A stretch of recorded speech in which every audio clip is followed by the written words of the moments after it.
welcome to the deep dive. Today we're going to be tackling a really tough subject. Yeah. It's the school shooting at Abundant Life Christian School in Madison, Wisconsin. Yeah. Just a few days before Christmas break. And we're working from a live AP News report, which is going to let us kind of follow the story as it unfolded. Right. And what really struck me immediately was that the shooter was a 15-year-old female student. Right. That's an unusual demographic in these kinds of tragedies. And I'm really eager to hear your take on what we learn here. Yeah, absolutely. The shooter's demographic is certainly a key point of analysis here. Okay. Yeah. So let's start with the initial reports. Okay. We had just those fragments coming in, multiple injuries at the school. Yeah. And, that sense of urgency you always feel when a story is breaking. Right. But even in that initial chaos, the police response was incredibly fast. Yeah. 4 minutes after the 911 call. Wow. Which is... That's amazing. Yeah, it's really crucial in these situations. Yeah, it speaks to their, training and preparedness. Yeah. It's always a factor in the eventual outcome. But here's what really stopped me in my tracks. Yeah. That 911 call wasn't from a teacher. Oh, wow. It was from a second grader. Oh, my gosh. To think a child that young had the presence of mind to call for help. Yeah. And the fact that they were even exposed to this level of violence is just deeply disturbing. It's a harsh reminder that these tragedies impact everyone within a school's walls, even the youngest students. Right. Yeah. So as the day went on, the news got tragically clearer. Yeah. 3 deaths were confirmed. Right. A teacher, a teenage student, and the shooter herself, apparently by suicide. Okay. And we also heard about the injured students. Right. 2 critical, 4 with non-life-threatening injuries. Okay. And thankfully, 2 were discharged that evening. Wow. It's that mix of immense loss and these glimmers of hope that I think so many people struggle with processing. Absolutely. These events create such a complex emotional landscape for everyone involved, both directly and indirectly. Right. And of course, the reactions started coming in. Yeah. President Biden issued a statement calling the shooting shocking and unconscionable. Right. He's been a vocal advocate for stricter gun control. Yeah. And this tragedy understandably brought that back to the forefront. He specifically mentioned universal background checks, a national red flag law, a ban on assault weapons and high-capacity magazines, all measures he's pushed for before. Right. It makes me wonder if this event will have any different impact on that whole debate. That's the question many people are asking. Yeah. Whether this event, with its unique circumstances, might shift the political landscape in a meaningful way remains to be seen. Right.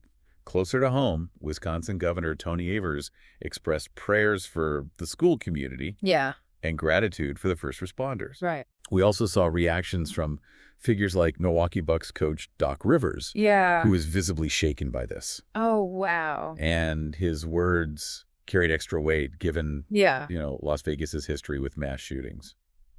That shared history adds another layer of meaning to his statement. Right. It speaks to how these tragedies reverberate beyond the immediate community. So let's zoom in on Abundant Life Christian School itself for a second. Okay. It's a non-denominational institution. Yeah.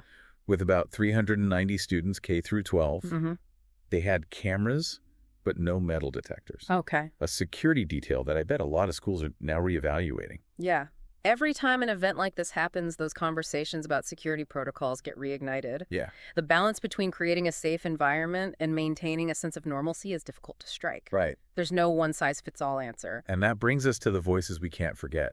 Right. The parents. Yeah. Bethany Hyman's words just resonated with me. Yeah. She talked about her world stopping when she got that call. Oh, gosh. Her raw honesty about anger devastation. Yeah. But also this awareness that school shootings are part of our reality now. That awareness is both heartbreaking and, in a way, a sign of the times. Yeah. Parents today are forced to grapple with this fear. Right. And that changes the entire landscape of childhood. As the investigation unfolded, police confirmed the weapon used was a 9mm pistol. Okay. The ATF and FBI are involved. Oh, wow. Which highlights the seriousness of this case. Right. It's not just a local matter anymore. That level of involvement speaks to the complexity of the investigation. Yeah. It's not simply about identifying the shooter and the weapon, but also understanding the motivations and circumstances that led to this tragedy. Right. Yeah, and this is where the fact that the shooter was a 15-year-old girl becomes even more significant. Right. Female school shooters are statistically rare. Yeah. And that immediately adds layers to the investigation.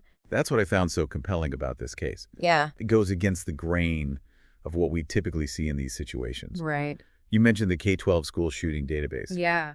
What can you tell us about the specifics of female involvement in these tragedies? Well, it's important to remember that every case is unique. Right. But if we look at the database, some interesting patterns emerge. Okay.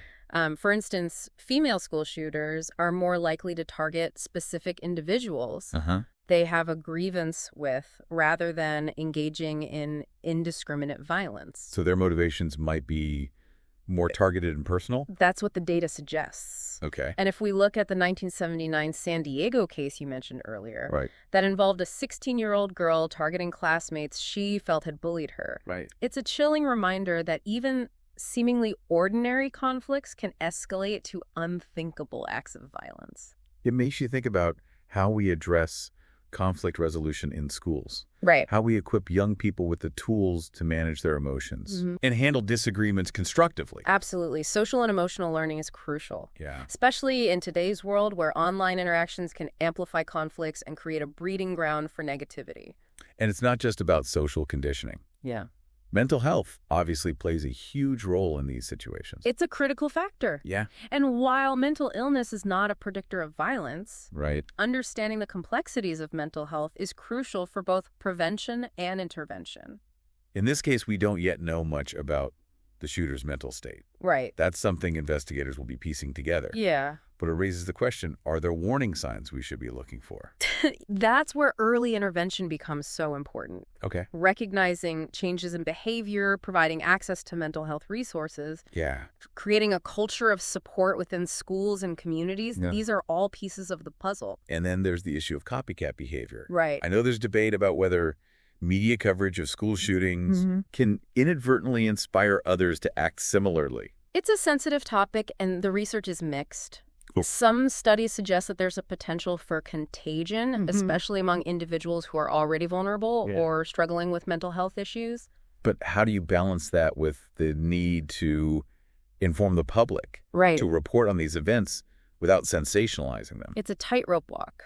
Yeah. Responsible reporting is crucial, avoiding gratuitous details, focusing on the victims and their stories, highlighting resources for mental health support. Right. These are all ways to mitigate potential harm.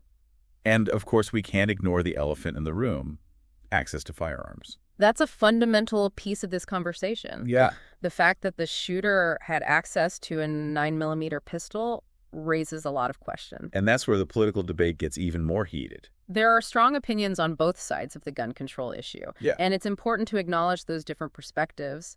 I remember Bethany Hyman's words about praying for her daughter's safety. Right. It's that awareness of the reality of school shootings, coupled with a sense of helplessness that I think many parents feel. It speaks to a larger societal anxiety. Right. A fear that has become woven into the fabric of everyday life. Yeah, and that raises a fundamental question. Yeah. How do we reconcile this reality with our desire to give children a sense of safety and normalcy?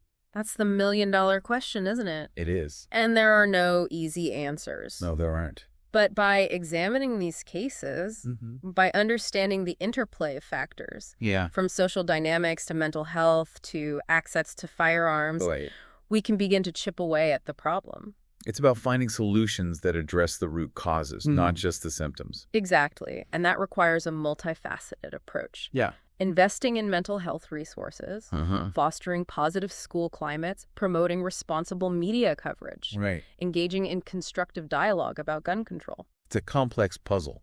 Yeah. But it's one we can't afford to ignore. Absolutely. The stakes are far too high. So we've talked about the timeline, the reactions, the specifics of the school, and the rarity of female school shooters. Right. We've touched on mental health, copycat behavior, access to firearms, and the challenge of balancing safety with normalcy. It's a lot to unpack. It is, but it's through these conversations, through these deep dives, Right. that we can start to make sense of these tragedies and work towards preventing future ones. One area we haven't touched on yet is the role of faith in this specific case. Right. Abundant Life Christian School, as the name suggests, is a faith-based institution. Yeah. I'm curious to hear your thoughts on how faith might intersect with the healing process. And it feels especially relevant in this case given the timing. Yeah. Just days before Christmas. Right. The time when many people turn to their faith for comfort and celebration. Yeah, it's a powerful juxtaposition. And I think it highlights how faith can provide a framework for understanding tragedy. Right. For finding meaning in the face of the unthinkable. I imagine for some, their faith might be a source of strength and solace right now. Absolutely. Yeah. The belief in a higher power, in a plan beyond our understanding, can offer a sense of peace amidst chaos. Right. It can help people cope with the immense grief and loss. But for others, this might be a time of questioning their faith, of wrestling with doubt and anger. That's completely valid, too. Yeah. When tragedy strikes, it's natural to question our beliefs. Right. To grapple with the why behind such pain. Yeah. Especially when innocent lives are lost. It's a reminder that faith is a deeply personal journey. Yeah. And there's no right or wrong way to process these emotions. Exactly. And I think the school, as a faith-based institution, will play a crucial role in supporting the community through this process. In what ways? Well, they'll likely offer counseling services, spiritual guidance opportunities for communal prayer and reflection. Okay. They can create a space for people to grieve, to question, to find solace in their shared faith. It's about providing that support system, that sense of community, when people need it most. And I think that's where the power of faith can really shine through. Yeah. The collective strength, the shared hope, the belief that even in the darkest of times, there is light to be found. It's a reminder that even in the face of tragedy, communities can find ways to heal and rebuild. Absolutely. And that resilience, that determination to move forward is a testament to the human spirit. So as we wrap up this deep dive, what are some of the key takeaways for our listeners? First and foremost, let's remember the victims. Yeah. Their lives were cut short, and their absence will be deeply felt.